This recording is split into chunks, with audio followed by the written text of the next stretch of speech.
हम 7 भाइयों की मीरा इकलौती बहन थी। हम सब उससे बहुत स्नेह करते थे क्योंकि वह सबसे छोटी और बहुत लाडली थी। लेकिन समय बीतता गया, हम सभी भाइयों की शादी हो गई और माता पिता का भी देहांत हो गया। हमारी पत्नियों को मीरा अब बोझ लगने लगी थी। हर कोई अपनी अपनी जिंदगी में व्यस्त हो गया था। थक हार कर हमने मीरा की शादी बिना ठीक से जांच पड़ताल किए एक अमीर परिवार में कर दी और फिर अपने अपने जीवन में वापस उलझ गए। कुछ दिनों बाद मेरी पत्नी ने बताया कि मीरा आई थी और आज शाम लंदन जा रही है। मुझे अपनी बहन के भाग्य पर आश्चर्य भी हुआ और दुख भी। कुछ समय बीता। एक दिन जब मैं गाड़ी से उतरा तो एक भिक्षुक महिला मेरे कदमों में आ गिरी और बोली, 2 दिन से भूखी हूँ, कुछ खाने को दे दीजिए। जैसे ही मेरी नजर उस महिला पर पड़ी, मेरी रूह कांप उठी। सुबह माँ ने धीमे स्वर में कहा, मीरा को स्कूल छोड़ देना बेटा, देर हो रही है। मैंने सिर हिला दिया, लेकिन दिल में कुछ अजीब सा महसूस हो रहा था। मीरा ने अपना बस्ता उठाया, आंखें नीची की मेरे साथ चल दी। वह हमेशा हंसती रहती थी, लेकिन उस दिन बेहद शांत और डरपोक सी लग रही थी, मानो कोई धीरे से भी आवाज दे तो सहम जाए। हम 7 भाई थे और मीरा हमारी इकलौती बहन। वह हम सभी के दिलों की धड़कन थी। वह कभी अपनी अलग दुनिया नहीं बनाना चाहती थी, शायद उसे मौका ही नहीं मिला। सबसे छोटी होने के कारण वह हमेशा किसी न किसी की उंगली थामे रहती थी। मैं, युवान, नरेश, नील, ईशान, विहान या वीर, हम में से कोई न कोई उसे संभाल ही लेता। पिता के निधन के समय वह सिर्फ 10 साल की थी। माँ कुछ समय तक बीमार रहीं और फिर वह भी चल बसी। तब से मीरा हमारे लिए सिर्फ बहन नहीं रही, बल्कि एक जिम्मेदारी बन चुकी थी। लेकिन उसने कभी कोई मांग नहीं की। उसकी आंखों में बस एक खालीपन रहता था। कभी कभी मैं उसकी आंखों में माँ की ममता देखता था, कभी पिता की उदासी। भैया, मैंने वह विज्ञान परियोजना पूरी कर ली, देखो। वह स्कूल से आकर मेरी ओर भागी थी, गर्व से अपनी फाइल दिखाते हुए। मैंने उसके सिर पर हाथ फेरा। शाबाश मेरी बहन, अब तुम ही हमारे परिवार की डॉक्टर बनोगी। लेकिन समय कभी एक सा नहीं रहता। एक एक कर भाइयों की शादियां होती गईं। सब अपने अपने घरों में व्यस्त हो गए। मैं भी सबसे ज्यादा काम, दफ्तर, पत्नी, बच्चे और जिम्मेदारियों में उलझ गया। मीरा उस कमरे में अकेली होती जा रही थी जहां कभी हम सबकी हंसी खुशी गूंजा करती थी। मीरा की उम्र हो गई है, अब उसके लिए कोई अच्छा रिश्ता देखो। एक दिन नरेश भाई ने कहा तो सबने सहमति में सिर हिला दिया। शायद हमें लगा कि हमने उसके लिए बहुत कुछ किया है, अब उसे अपना घर मिल जाए तो हम भी निश्चिंत हो सकें। रिश्तेदारों में बात फैलाई गई, कुछ मुलाकातें हुई और फिर एक दिन एक ऐसा परिवार मिला जो हमें उपयुक्त लगा। सुखी संपन्न, शिक्षित और धार्मिक लड़का। मीरा चुपचाप सब सुनती रही, न कोई हाँ न ना, बस निगाहें झुकाकर चाय का प्याला सामने रख दिया। मीरा, तुम्हें कोई आपत्ति तो नहीं? मैंने रात को आस्था से पूछा। वो थोड़ी देर चुप रही, फिर बोली, आप लोग जो ठीक समझें वही मेरे लिए ठीक होगा भाई। ये उसका निर्णय नहीं था, ये हमारी इच्छा की मोहर थी। लेकिन उस वक्त हम में से किसी ने यह जानने की कोशिश नहीं की कि शायद उसके दिल में भी कोई बात हो, कोई सपना, कोई डर हो। सगाई का दिन आया। घर मेहमानों से भरा हुआ था। हंसी मजाक, रंगीन कपड़े और इत्र की खुशबू से घर महक रहा था। मैंने मीरा को दुपट्टा संभालते देखा। उसकी नजरें झुकी हुई थीं, चेहरे पर हल्की सी शर्मीली मुस्कान थी। मैंने उसके सिर पर हाथ रखा। हमें भूल मत जाना बहन। कैसे भूल सकती हूँ भाई। उसकी आवाज में एक ऐसी थकावट थी जिसे शायद सिर्फ मैं ही महसूस कर पाया। लेकिन मैं भी शादी की भागदौड़ में व्यस्त हो गया। मेहमानों की खातिरदारी, बधाइयाँ।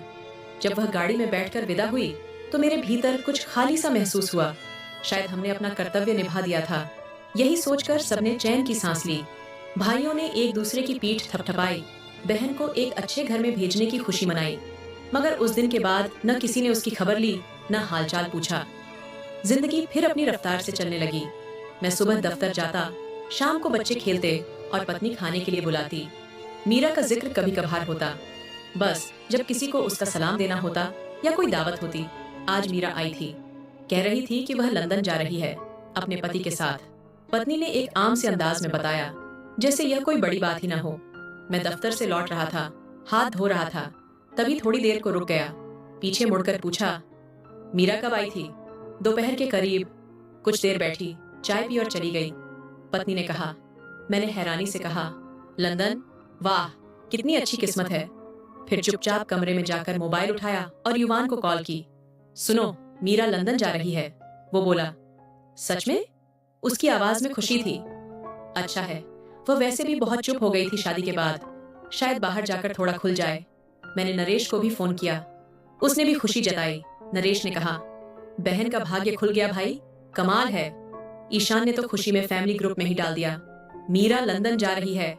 हम सबको उस पर गर्व था, लेकिन किसी ने यह नहीं पूछा कि वह कब आई थी, कैसी लग रही थी, कुछ बताया उसने? बस हमने अपनी तरफ से राय दी, खुशी जताई और जिंदगी फिर आगे बढ़ गई। शाम को मैंने मीरा के पति को फोन किया, बधाई हो यार, सुना है तुम लोग लंदन जा रहे हो।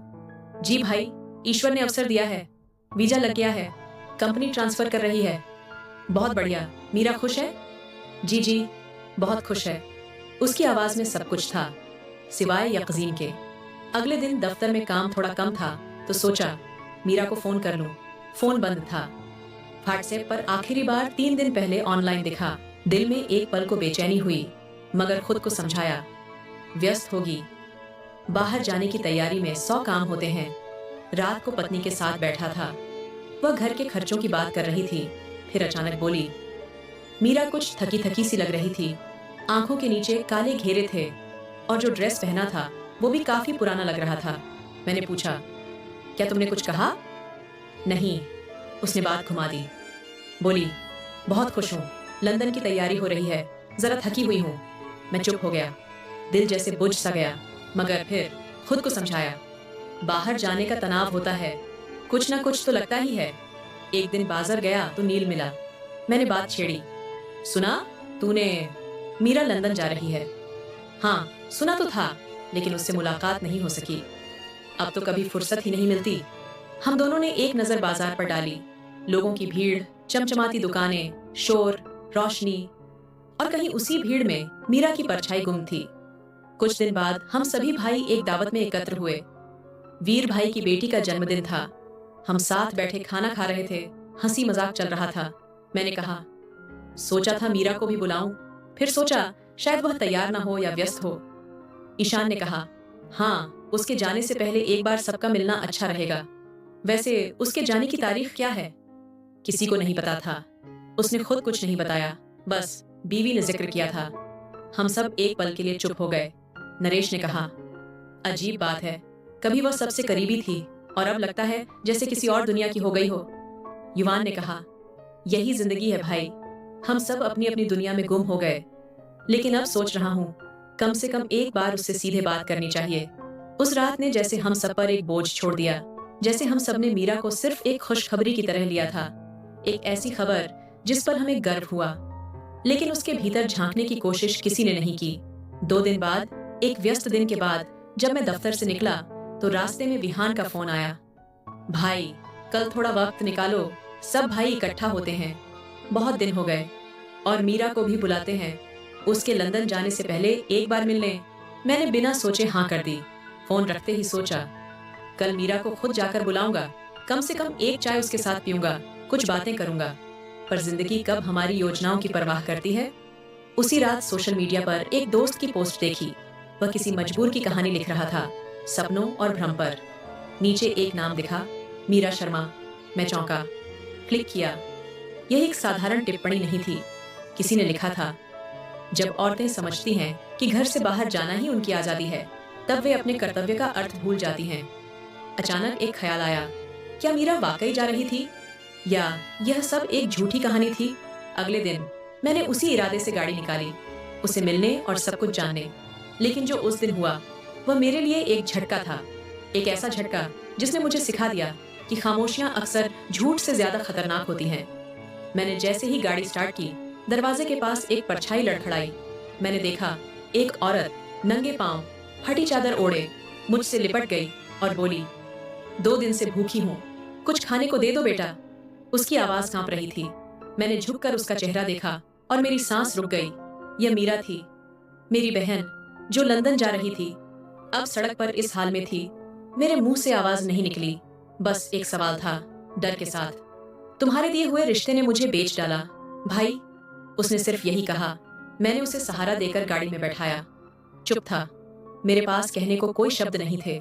सड़क पर ट्रैफिक था, हॉर्न बज रहे थे, लेकिन मेरे कानों में बस उसकी सिसकियां गूंज रही थीं।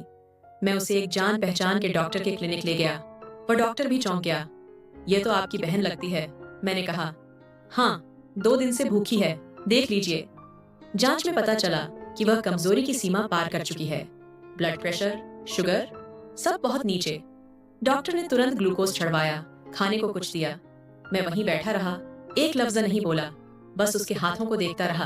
फफोले, खरोंचे, मिट्टी और दर्द, जैसे वह जमीन पर नहीं, वक्त के पत्थरों पर गिरी हो।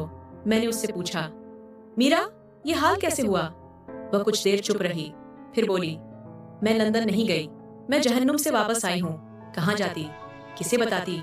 तुम सबने तो खुशी से मुझे विदा किया था और मैं तुम्हारी इज्जत बन गई थी। उसकी आंखों में आंसू और मायूसी थी। डॉक्टर ने दवाइयां दी और कहा, कुछ दिन आराम करें, शरीर संभल जाएगा, पर दिमागी सदमा गहरा है, समय लगेगा। मैंने उसे अपने दोस्त रोहित के खाली फ्लैट में शिफ्ट किया। चादर बदली, खाना दिया, कपड़े लाया।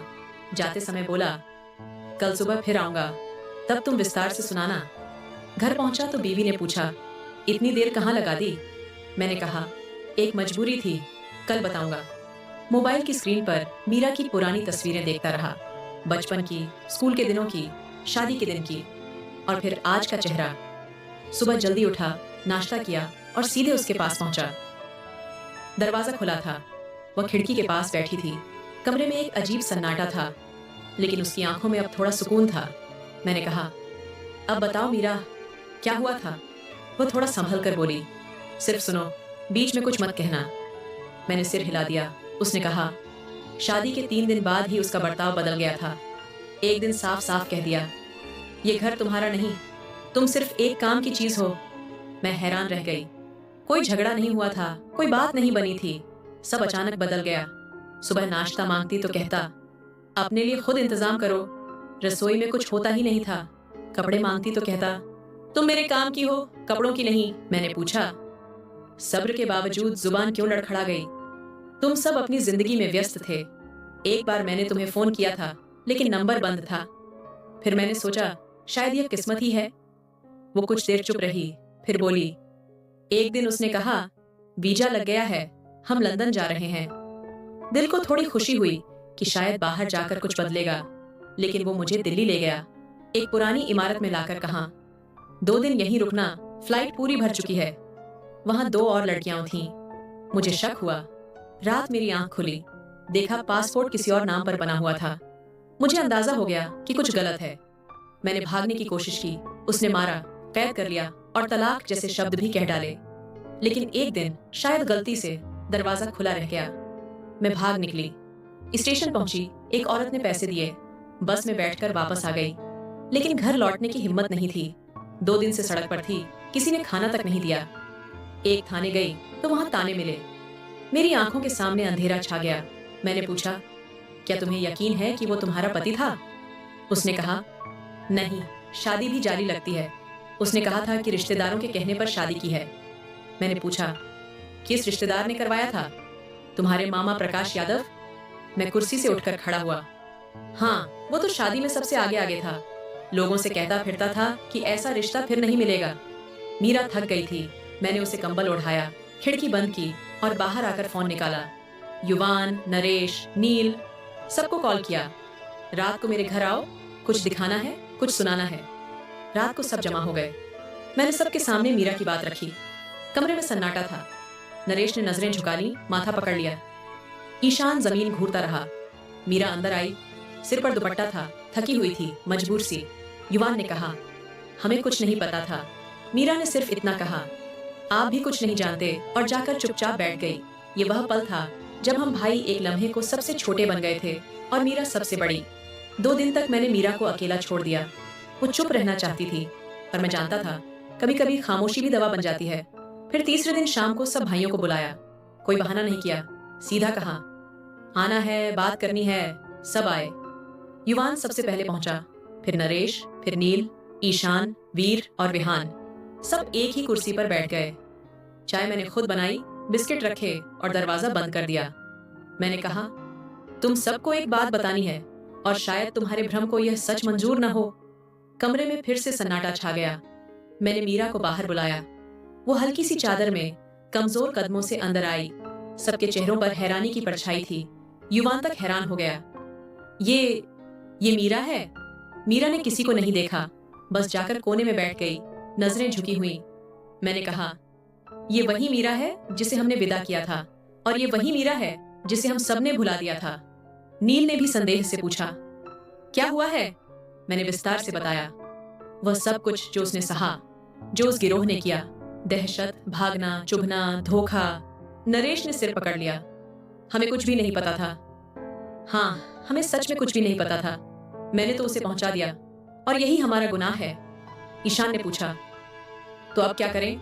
मैंने कहा, पहले इसे संभालना है, फिर इसके गुनहगारों को पकड़ना है। युवान ने आस्था से कहा, हम इसके साथ हैं।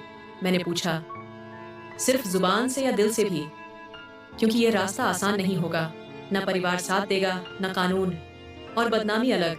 वीर ने कहा, हम जिस दिन मीरा को सड़क पर छोड़ आए थे, उसी दिन हम बदनाम हो चुके थे भाई। अब अगर आवाज नहीं उठाई तो आगे किसी बेटी को मुंह नहीं दिखा सकेंगे। उस रात हम भाइयों ने मीरा के बिना बात की, उसे फिर कमरे में भेज दिया, और हम भाइयों ने अगला रास्ता तय किया। पहला काम उस गिरोह की पहचान, दूसरा शादी की पुष्टि, तीसरा प्रकाश से सामना। अगले दिन मैं मीरा के पास गया। उसने पूछा, सबको बुलाने की क्या जरूरत थी? मैंने कहा, तुम सिर्फ मेरी बहन नहीं हो, हम सबकी हो, और अब तुम अकेली नहीं रहोगी। मीरा ने आंखें झुका लीं। पहली बार उसके होंठों पर एक हल्की मुस्कान थी। मैंने उसका पहचान पत्र निकलवाया, पुरानी फाइलें टटोली, विवाह प्रमाण पत्र भी निकाला जो शादी के दिन मिला था। वह सब लेकर नजदीकी नगर परिषद कार्यालय गया। क्लर्क ने कागज देखा और कहा, यह नंबर हमारे रिकॉर्ड में पंजीकृत ही नहीं है। मैंने संभल कर पूछा, क्या मतलब? क्या यह विवाह प्रमाण पत्र अवैध है? अब हम जान चुके थे कि यह सिर्फ धोखा नहीं था, बल्कि एक संगठित अपराध था। विहान और मीरा ने दिल्ली के उस इलाके का दौरा किया जहां मीरा को बंधक बनाकर रखा गया था। एक पुराना गोदाम मिला, बंद था, लेकिन चौकीदार ने बताया कि कुछ महीने पहले वहां एक परिवार आया था जो फिर अचानक चला गया। ईशान ने अपने जानकार वकील से बात की। वह सुनकर बोला, मामला कमजोर नहीं है, लेकिन साबित करने के लिए गवाह और सबूत आवश्यक होंगे। विहान ने सुझाव दिया, हम मीरा की वीडियो रिकॉर्ड करते हैं, वह खुद अपनी बात लोगों के सामने रखे। मीरा पहले झिझकी, फिर मैंने कहा, यह केवल तुम्हारी कहानी नहीं है, ये उन तमाम लड़कियों की आवाज है जो आज भी चुप हैं। अगर तुम खामोश रही तो वे भी हमेशा के लिए दफन हो जाएंगी। मीरा ने हामी भर दी। अगले दिन वह कैमरे के सामने बैठी और सब कुछ रिकॉर्ड कराया, बिना किसी आंसू के, बिना किसी भावुक दृश्य के। सिर्फ इतना कहा, मेरा नाम मीरा है, मैं 7 भाइयों की बहन हूँ। मेरी जिस व्यक्ति से शादी करवाई गई वह इंसान नहीं था। उसने मेरे सपने नहीं, मेरी पहचान को बेचा। मैंने इस वीडियो को संपादित किया, नरेश ने इसे पोस्ट किया, ईशान ने अलग अलग पत्रकारों से संपर्क किया। शाम होते होते वह वीडियो फैलने लगी। कुछ लोगों ने दुख व्यक्त किया, कुछ ने आवाज उठाई। मैंने संकल्प लिया था, और वह संकल्प सिर्फ एक बहन के लिए नहीं था, वह एक सोच के लिए था। मीरा केवल एक कहानी नहीं थी, वह एक दस्तावेज थी, और मैंने जांच पड़ताल की शुरुआत वहां से की जहां से यह सब शुरू हुआ था। प्रकाश, वही रिश्तेदार जिसने हमसे कहा था, रिश्ता बहुत नेक और शरीफ लोगों से आया है, मीरा बहुत खुश रहेगी। अब मैंने उसे फोन किया, प्रकाश भाई, आपसे कुछ जरूरी बात करनी है। अभी व्यस्त हूँ, बाद में बात करता हूँ। नहीं, मैं आपके घर आ रहा हूँ। मैं, युवान और ईशान उसके घर पहुंचे। उसने दरवाजा खोला, हमें देखकर चौंक गया। सब खैरियत? अंदर चलकर बात करते हैं। हम बैठक में बैठे। मैंने सीधा सवाल किया, वह लड़का, वह परिवार तुमने किसके कहने पर मिलवाया था? प्रकाश थोड़ा झिझका, फिर बोला, एक जान पहचान वाले के माध्यम से आया था, मुझे सही लगा। नाम क्या है उस व्यक्ति का? वरुण। न वह कोई परिवार है, न वह लड़का कोई वास्तविक व्यक्ति है। वह सिर्फ एक कर्मचारी था, सब कुछ नकली था, और अब हमारे पास सबूत भी है। मैंने विवाह पत्र की जांच रिपोर्ट दिखा दी। प्रकाश का चेहरा उतर गया। युवान ने कहा, सच बताओ वरना पुलिस को बुला लेंगे। थोड़ी देर चुप रहा, फिर धीरे से बोला, मुझे पैसे मिले थे, बस लालच में फंस गया। नहीं पता था कि वे लोग मीरा को। चुप रहो, ईशान ने कहा। नहीं पता था या जानबूझकर अनदेखा किया? प्रकाश ने सिर झुका लिया। हम उठकर बाहर आ गए। अब अगला कदम कानून था। हम पुलिस थाने पहुंचे, मीरा का बयान दर्ज करवाया। इंस्पेक्टर ने सब कुछ ध्यान से सुना, फिर कहा, सबूत तो दे दिए हैं, पर काम आसान नहीं है, कुछ औपचारिकताएं और न्यायिक प्रक्रिया होगी। हमने कहा, ठीक है, जो भी कानून के अनुसार करना होगा करेंगे। अगले दिन हमें थाने बुलाया गया। FIR दर्ज होने में कई घंटे लग गए। हर बार कोई नया अधिकारी आता, अपनी अलग फाइल खोलता। आखिरकार शाम को एक इंस्पेक्टर ने हमसे कहा, काम तो हो जाएगा, पर थोड़ा चाय पानी का इंतजाम कर दीजिए, काम जल्दी हो जाएगा। मैंने साफ शब्दों में कहा, रिश्वत? नहीं नहीं, तमीज से बात करें। तमीज?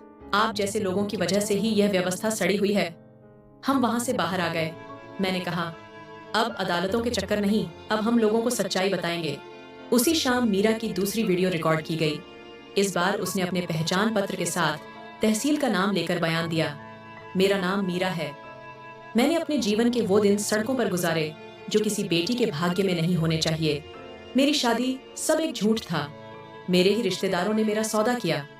उस वीडियो में उसने प्रकाश और वरुण का नाम लिया। उसने वह गोदाम दिखाया जहां उसे बंधक बनाकर रखा गया था। उसने वह अस्पताल बताया जहां उसने भूख और मारपीट से मजबूर होकर इलाज करवाया था। यह वीडियो नरेश ने सोशल मीडिया पर अपलोड की। ईशान ने इसे YouTube पर एक संक्षिप्त डॉक्यूमेंट्री के रूप में प्रस्तुत किया और युवान ने कुछ पत्रकार दोस्तों को लिंक भेजा। पहले दिन केवल 50 लोगों ने इसे देखा, दूसरे दिन 1000 और तीसरे दिन वीडियो वायरल हो गई। टिप्पणियों में लोगों की आंखें खुलने लगीं। एक मां ने लिखा, मेरे दिल में बेटी को लेकर डर है, लेकिन अब साहस भी है। एक लड़की ने लिखा, मैंने भी ऐसे ही हालात देखे हैं, मीरा ने मुझे हिम्मत दी। चौथे दिन एक समाचार चैनल ने रिपोर्ट प्रसारित की, जाली विवाह, सच की तलाश। पांचवें दिन एक प्रसिद्ध मंच ने टॉक शो में मीरा की कहानी सुनाई और हमारे परिवार की इच्छा जताई। मैंने मना कर दिया। मैंने कहा, जब तक कानूनी कार्रवाई नहीं होती हम टेलीविजन पर नहीं आएंगे। छठे दिन पुलिस ने दोबारा बुलाया। इस बार वातावरण बदला हुआ था। एसपी ने स्वयं बुलाया, चाय पिलाई और कहा, हम पूरी कार्रवाई करेंगे, बस सहयोग करते रहें। मैंने कहा, अब हम सहयोग नहीं, न्याय चाहते हैं। मीरा अब सिर्फ एक पीड़िता नहीं थी, वह एक नाम बन चुकी थी, एक मिसाल। और हम भाई, हम उसकी ढाल थे। अगले हफ्ते एक सेमिनार में बुलाया गया। जगह बहुत बड़ी नहीं थी, लेकिन श्रोता ऐसे थे जो इन विषयों पर सुनने से भी कतराते थे। पहली बार मीरा ने कोई कागज नहीं देखा, सीधा खड़ी होकर बोली, मैं उन लड़कियों में से हूँ जिन्हें इज्जत के नाम पर बेचा जाता है। मेरी कहानी शायद आपको झकझोर न सके, लेकिन अगर एक माँ अपनी बेटी को बचा सके तो मैं जीत गई। पूरी सभा मौन थी। यह पहली बार नहीं था कि वह बोल रही थी, लेकिन ऐसा लगा जैसे उसने हर दिल में कुछ जगा दिया हो। भाषण के बाद लोग उससे गले मिलने लगे। किसी ने कहा, तुमने मेरे दिल का बोझ हल्का कर दिया। किसी ने कहा, अब हमें तुम्हारी जरूरत है। अगले 2 हफ्तों में 3 कार्यक्रमों का निमंत्रण आया। हर बार मीरा की प्रतिष्ठा और आत्मविश्वास बढ़ता गया। स्टेज पर जाने से पहले जो कांपती थी, अब आत्मविश्वास की प्रतीक बन चुकी थी। भैया, आप मेरे साथ चलेंगे? एक दिन उसने पूछा। हमेशा मैं, युवान और नील हर कार्यक्रम में उसके साथ होते, कभी पीछे तो कभी सामने, परंतु कभी भी उसे अकेला महसूस नहीं होने दिया। नील सिर्फ दरवाजे के पास खड़ा रहता, ये देखने के लिए कि वह अकेली न लगे। ईशान ने उसकी तस्वीरों का एक पोर्टफोलियो तैयार किया और एक ऑनलाइन पेज बनाया।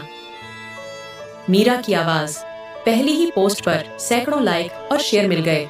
एक विश्वविद्यालय ने संपर्क किया, हम मीरा को आमंत्रित करना चाहते हैं, हमारे मीडिया विभाग में एक कार्यशाला आयोजित करना चाहते हैं। वह गई, युवा छात्राओं के बीच बैठी। उन्होंने सवाल किए और मीरा ने एक एक प्रश्न का उत्तर ऐसे दिया जैसे सालों का अनुभव हो। नरेश ने कहा, हमें एक स्थायी योजना बनानी चाहिए, जैसे एक फाउंडेशन। नाम क्या रखें? मैंने पूछा। मीरा ने कहा, नहीं भैया, कोई बड़ा नाम नहीं चाहिए, बस इतना हो कि रोशनी वापस लानी है। हमने उसका नाम रखा प्रोजेक्ट रोशनी फाउंडेशन। ये पंजीकृत हुई। पहला कार्य एक कार्यशाला थी जो शहर के बाहरी इलाके के एक स्कूल में आयोजित हुई। वहां कुछ बेटियां थीं जिन्हें शिक्षा तक नहीं मिली थी। मीरा उनके बीच पहुंची, उनकी भाषा में बात की, उनके अनुभव सुने। जो स्त्री कभी सड़क पर गिरी पड़ी थी, अब एक पीढ़ी की मार्गदर्शिका बन चुकी थी। हम भाई अक्सर उसकी तस्वीरें सोशल मीडिया पर देखते, कार्यक्रमों की रिकॉर्डिंग देखते और गर्व महसूस करते। एक शाम नील ने कहा, याद है जब वह हमसे नजर नहीं मिला पाती थी? आज देखो, पूरी दुनिया उससे नजर नहीं हटा पा रही। ईशान ने शांत स्वर में कहा, हमने उसे सहारा दिया, लेकिन उसे उड़ान खुद मिली।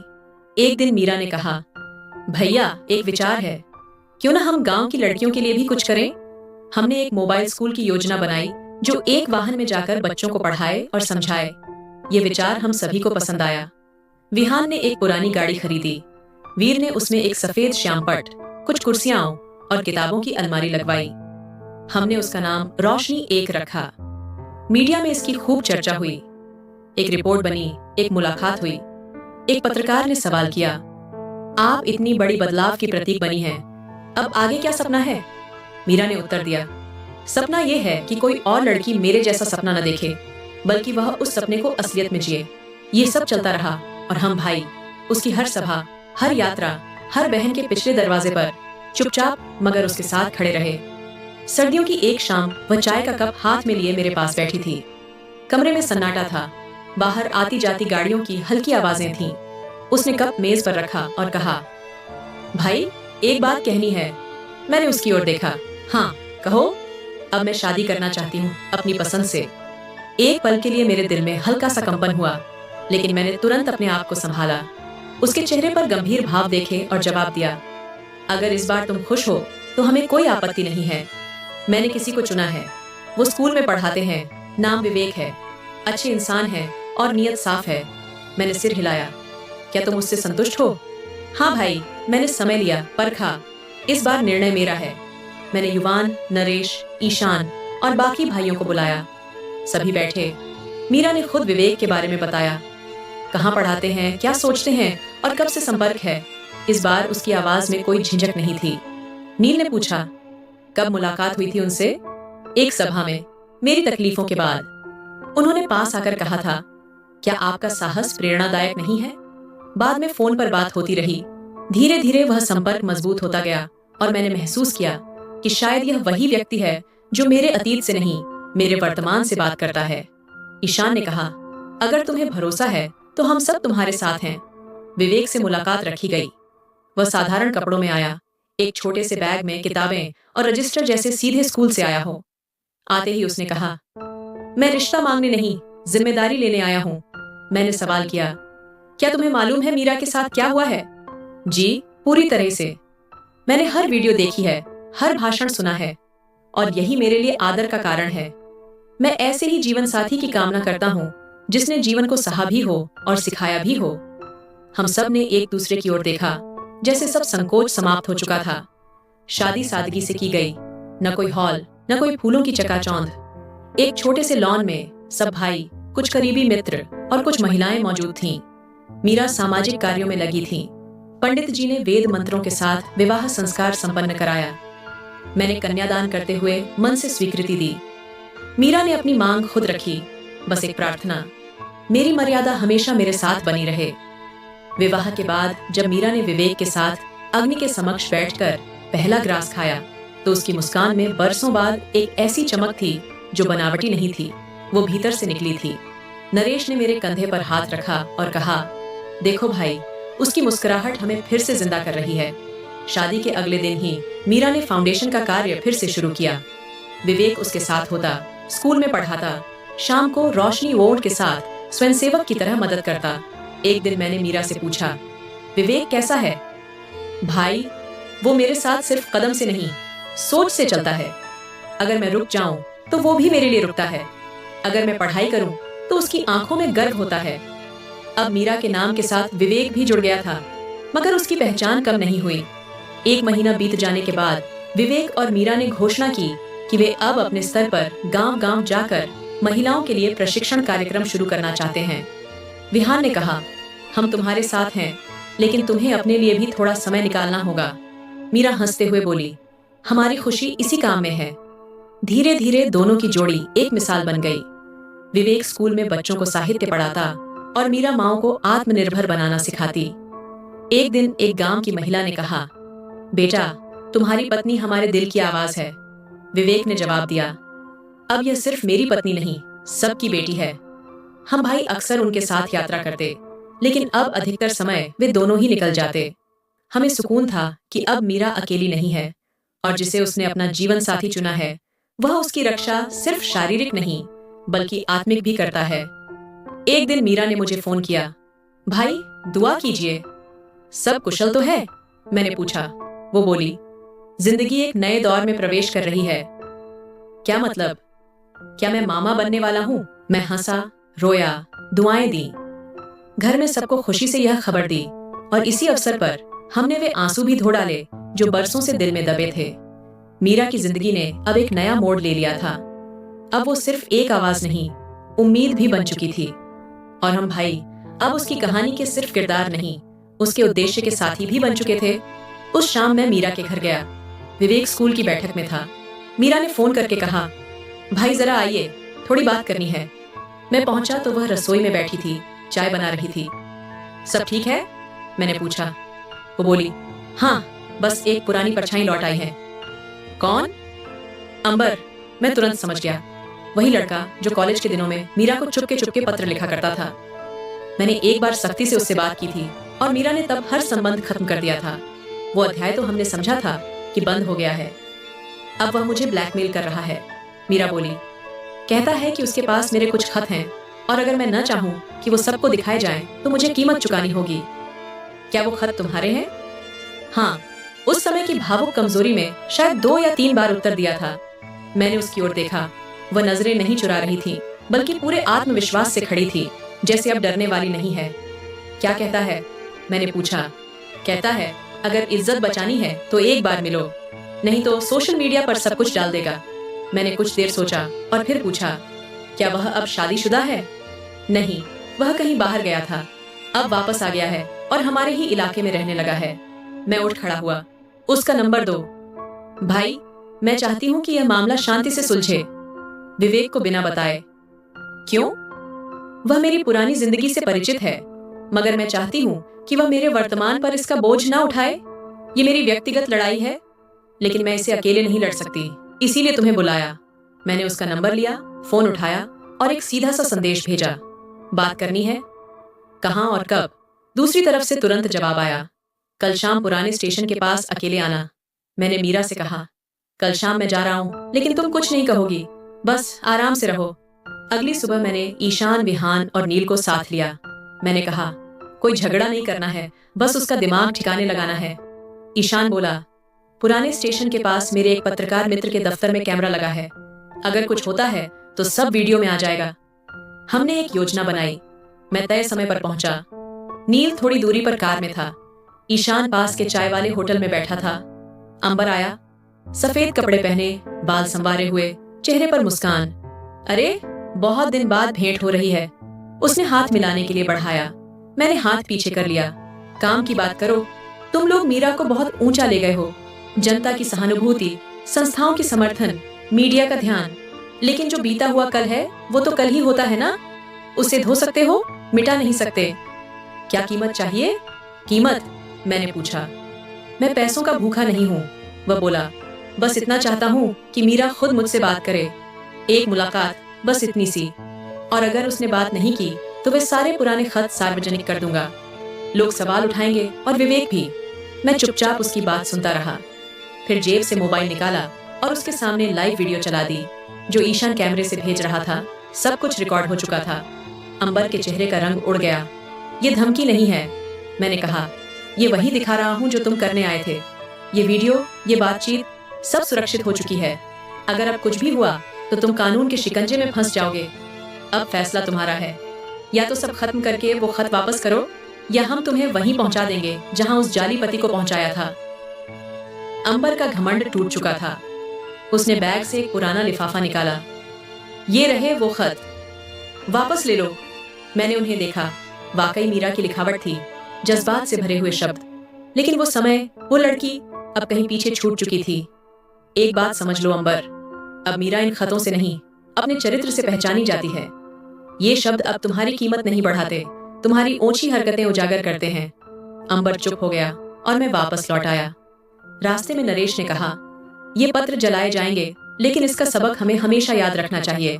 मैंने सिर हिलाया और कहा, मीरा को यह दिखाना है कि उसका अतीत अब किसी और के हाथ में नहीं है। अगले दिन सुबह मैं मीरा के घर गया। वह विवेक के साथ नाश्ता कर रही थी। मैं उसके पास गया और लिफाफा उसके सामने रखा, जिसकी कीमत कोई मांग रहा था, लेकिन हमने कीमत नहीं, हिम्मत दी। मीरा ने चुपचाप लिफाफा खोला, कागज निकाले, एक एक करके।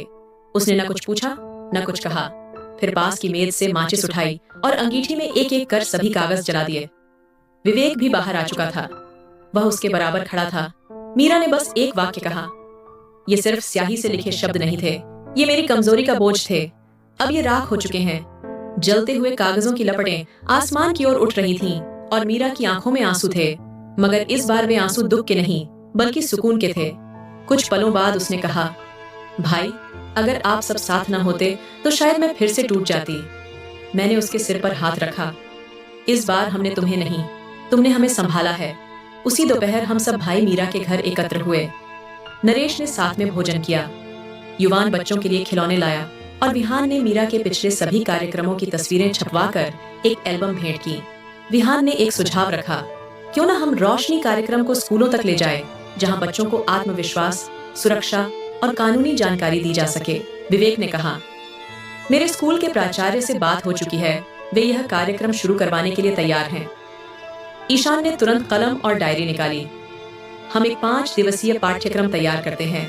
आत्मविश्वास, पहचान, शोषण की समझ, कानूनी सहायता और ताकत की अभिव्यक्ति। मीरा ने कहा, पहला सत्र मैं स्वयं लूंगी और जो भी बच्चा उठकर सवाल करेगा उसे मैं अलग से सुनूंगी। अब यह केवल एक कार्यक्रम नहीं बल्कि एक अभियान बन चुका था। पहला कार्यक्रम एक सरकारी स्कूल में हुआ। कक्षा 8वीं की छात्राएं और छात्र, लगभग 25 लड़कियां और 15 लड़के। मीरा ने बहुत सरल भाषा में बात शुरू की। कभी कभी हम बहुत कुछ सह लेते हैं सिर्फ इसलिए कि हमें लगता है हमें कोई समझेगा नहीं। फिर उसने वही सवाल दोहराया जो सालों पहले उसने खुद से किया था, क्या इज्जत सिर्फ चुप रहने में है? बच्चे पहले थोड़े झिझके, फिर एक लड़की खड़ी हुई। मेरी बहन को भी कुछ लोग स्कूल जाते समय परेशान करते हैं, हम क्या करें? मीरा ने उस लड़की के सवाल की सराहना की और कहा, सबसे पहले बात छुपाओ मत। घर पर बताओ, अपने शिक्षक को बताओ और आवश्यकता हो तो कानून को भी आवाज दो। वह सत्र 3 घंटे चला। सत्र के बाद प्रिंसिपल ने कहा, हमने पहली बार अपने बच्चों को इतना ध्यान से सुनते देखा है और सबसे खास बात यह है कि अब वे सवाल पूछने से नहीं डरते। अगले हफ्ते 3 और स्कूलों से निमंत्रण आया। मीरा, विवेक और हम सभी भाइयों ने उस अभियान में हिस्सा लेना शुरू कर दिया। अब हम केवल मीरा के रक्षक नहीं थे बल्कि उस मिशन के भी संरक्षक बन चुके थे जिसे उसने खुद खड़ा किया था। उसी शाम हम सब भाई अपने पुराने घर के आंगन में बैठे थे। वही घर जहां बचपन की शरारतें, माँ की दुआएं और अब मीरा की कहानियां गूंजती थीं। ईशान ने कहा, याद है माँ कहती थीं, बेटियां इज्जत का बोझ नहीं होती बल्कि दुआओं का जरिया होती हैं। आज उनकी बात सही मायनों में समझ आती है। युवान ने मुस्कुराते हुए कहा, और ये भी याद है कि माँ कहा करती थीं, मीरा को कोई उलझी बात मत बताना, वह अंदर से बहुत नाजुक है। अब देखो, वही हम सब में सबसे मजबूत निकली। मैंने सिर झुकाकर कहा, नरमी में जो ताकत है शायद हम कभी समझ ही नहीं पाए। हमें तो हमेशा यही लगता रहा कि शोर में ही जीत होती है। उसी वक्त मीरा लॉन में चाय के कप लेकर आई और मुस्कुराकर बोली, भाई, आप लोग कभी सुन भी लिया करें। अगर सिर्फ बोलना ही आता हो तो रिश्ते भी बोझ लगने लगते हैं। हम सब हंस पड़े, लेकिन अंदर से हम जानते थे कि उसकी हर बात सच्चाई के बहुत करीब होती है। रात को देर तक हम सब ने मिलकर अगले कार्यक्रमों की तारीखें तय की। विवेक ने कहा, हमें प्रशिक्षित 7 व्यक्तियों की जरूरत होगी। मीरा अकेली हर जगह नहीं जा सकती। मीरा ने कहा, मैं तैयार हूँ। अगले हफ्ते एक प्रशिक्षण कार्यशाला रखती हूँ। अगर 5 दिन में 3 लोग तैयार हो गए तो यह मिशन मेरी गैर मौजूदगी में भी आगे बढ़ता रहेगा। हम सब ने उसके लिए तालियां बजाईं और मैंने मन में सोचा, वो दिन अब दूर नहीं जब मीरा केवल एक नाम नहीं बल्कि एक आंदोलन बन जाएगा। वो खत जिन्होंने परसों तक मीरा को जकड़ रखा था अब राख बन चुके थे और उस राख से जो चिंगारी निकली थी वह अब अंधेरे को रोशन करने के लिए तैयार थी। सुबह के 7 बजे थे। मैं प्रार्थना से फुर्सत पा चुका था। तभी विवेक का फोन आया, भाई दुआ कीजिए, हम अस्पताल में हैं, मीरा का समय आ गया है। मैंने फौरन सब भाइयों को फोन किया, युवान, नरेश, ईशान, नील, विहान, वीर, सभी को। कोई दफ्तर से छुट्टी ले रहा था, कोई रास्ते में था और कोई सीधे अस्पताल की ओर निकल पड़ा। जब मैं अस्पताल पहुंचा तो विवेक बाहर बेचैनी के साथ टहल रहा था। मैंने उसके कंधे पर हाथ रखा और कहा, चिंता मत करो, मीरा बहुत मजबूत है। थोड़ी ही देर बाद नर्स बाहर आई और बोली, बधाई हो, बेटी हुई है। हम सब जैसे खुशी से उछल पड़े। फिर एक साथ हमारे मुंह से निकला, ईश्वर का धन्यवाद है। विवेक ने दोनों हाथ उठाकर आकाश की ओर देखा। जब हमारी बेटी को मिलने की अनुमति मिली तो मीरा थकी हुई लेकिन मुस्कुराती हुई दिखाई दी। उसकी बाहों में एक नन्ही सी जान थी, गुलाबी चेहरा, बंद आंखें, मासूम सा सुकून। मैंने झुककर उसके कान में कहा, बेटी बिल्कुल तुम्हारी तरह है। मीरा ने हल्के से मुस्कुराते हुए कहा, पता है भैया, मैं चाहती हूँ कि मेरी बेटी वो जीवन जिए जो मैंने कभी सोच भी नहीं पाया था। हम सातों भाई बारी बारी से उसे अपनी गोद में लेते रहे। ईशान ने कहा, जब इसे गोद में लेते हैं ना तो दिल से एक ही प्रार्थना निकलती है, भगवान हर बेटी को भाई दे। युवान ने बात पूरी की, मैं केवल भाई ही नहीं, एक सजग, वफादार और रक्षक भी बनना चाहता हूँ। नील ने कहा, हमें इस बेटी के लिए वह सब कुछ बनना है जो हम मीरा के लिए नहीं बन सके। उसी दिन हमने तय किया कि बच्ची की परवरिश में हम सभी की बराबर की भागीदारी होगी। विवेक ने कहा, नाम मीरा रखेगी, जो भी नाम चुनेगी मुझे मंजूर होगा। 2 दिन बाद मीरा ने सबको बताया, मैंने नाम रखा है सौम्या, क्योंकि ये बच्ची मेरे अंधेरे के बाद की रोशनी है। सौम्या का पहला खिलौना नरेश लाया था, एक छोटा सा गुलाबी हाथी। विहान ने उसके लिए कपड़ों का जोड़ा खरीदा और वीर ने उसका झूला लाकर लगाया। घर के एक कोने में एक छोटा सा स्थान बनाया गया जहां उसकी सारी चीजें रखी गईं। 40वें दिन हमने मिलकर एक छोटा सा समारोह आयोजित किया। न कोई औपचारिकता, न कोई बड़ी दावत, सिर्फ कुछ गरीब पड़ोसी, मीरा के साथ समाज सेवा करने वाले लोग और कुछ स्कूल के छात्र। सभी ने नन्ही सौम्या को स्नेह दिया, आशीर्वाद दिया। उस अवसर पर मीरा ने एक संक्षिप्त भाषण दिया, जब मैं अंधेरों से गुजर रही थी तब मैं माँ नहीं थी, अब मैं माँ हूँ और जानती हूँ कि बेटी की सुरक्षा का क्या अर्थ होता है। सौम्या मेरी नहीं, हम सब की जिम्मेदारी है। समारोह के बाद प्राचार्य ने कहा, मीरा अब समय है कि तुम अपनी कहानी एक किताब में लिखो। ईशान ने भी सहमति जताई, हाँ, अब तुम्हारे शब्द सिर्फ भाषण में नहीं, कागज पर भी जीवित रहने चाहिए। विवेक ने अगले सप्ताह से ही रचनात्मक काम शुरू कर दिया। मैंने पहला पन्ना पढ़ा और कहा, यह सिर्फ सच्चाई नहीं, ये एक सीख भी है। किताब का नाम रखा गया खामोश रोशनी। उसमें वो तमाम संघर्ष और पड़ाव थे जो एक लड़की ने सहे, झेले और फिर खुद को फिर से गढ़ा। हर अध्याय के अंत में उसने एक वाक्य लिखा, बेटी अगर कभी तुम्हें लगे कि सब कुछ खत्म हो गया है तो ये जानना कि तुम्हारी माँ ने भी वो पल देखा था, लेकिन वो रुकी नहीं, तुम भी मत रुकना। किताब के विमोचन पर पूरे शहर से लोग आए, टीवी चैनलों ने इसका प्रसारण किया, अखबारों में खबरें छपी। मीरा ने वहां भी यही कहा, ये किताब मेरी नहीं, हर उस लड़की की है जिसे यह समझा जाता है कि वह टूट गई है जबकि वह दरअसल जाग रही होती है। अब सौम्या कुछ महीनों की हो चुकी है। जब हम भाई उसे गोद में लेते हैं तो वो हमें पहचानने लगी है। उसकी मुस्कान में माँ की दुआ, पिताजी की ममता और मीरा की विजय की चमक झलकती है। एक दिन मीरा मेरे पास बैठी थी, सौम्या सो रही थी। उसने कहा, भैया क्या आपने कभी सोचा था कि मेरी जिंदगी इतनी बदल जाएगी? मैंने मुस्कुराकर कहा, नहीं, लेकिन हमने समय रहते तुम्हें थाम लिया और तुमने हमें संभाल लिया। मीरा सिर्फ एक बहन नहीं, एक सीख बन गई जो यह बताती है कि एक पल की चूक यदि समय रहते संभाली जाए तो पूरी जिंदगी संवर सकती है।